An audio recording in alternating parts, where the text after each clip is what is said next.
Kelangkaan LPG ukuran 3 kg di Aceh terus berlangsung sejak pemerintah menaikkan harga gas ukuran 12 kg pada awal Januari lalu. LPG ukuran 3 kg semakin sulit ditemukan di pasaran. Ratusan warga di Desa Ate, Daya Tanoh, Banda Aceh berbondong-bondong mendatangi mobil pengangkut LPG 3 kg. Warga mengaku sejak sebulan terakhir, mereka kesulitan mendapatkan LPG 3 kg dengan harga eceran tertinggi sebesar Rp16.000. LPG bersubsidi yang diberikan pemerintah untuk masyarakat miskin ini mulai hilang di pasaran sejak Pertamina menaikkan harga jual LPG ukuran 12 kg. Diduga kelangkaan ini terjadi akibat banyaknya warga yang beralih dari LPG 12 kg ke LPG 3 kg. Agar pembelian LPG 3 kg tepat sasaran, pihak pangkalan mengharuskan pembeli menggunakan kartu tanda penduduk. Begitu juga warga hanya diizinkan untuk membeli satu tabung LPG 3 kg untuk satu kepala keluarga.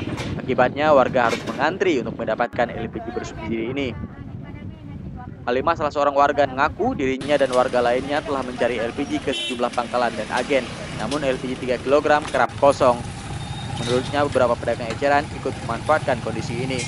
Mereka menjual LPG 3 kg dengan harga Rp30.000 hingga Rp35.000.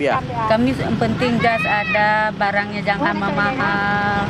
Kasihan kami rakyat kecil ini.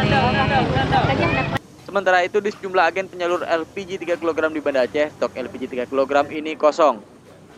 Pihak agen penyalur LPG mengaku pihaknya terus memasok LPG 3 kg ke pangkalan sesuai dengan jadwal dan kuota yang ditetapkan oleh Pertamina. Berdasarkan data PT Pertamina Regional Sumatera, setiap hari kebutuhan LPG 3 kg di Aceh mencapai 60.000 tabung. Dari Banda Aceh, Hendra Saputra melaporkan untuk Aceh Video.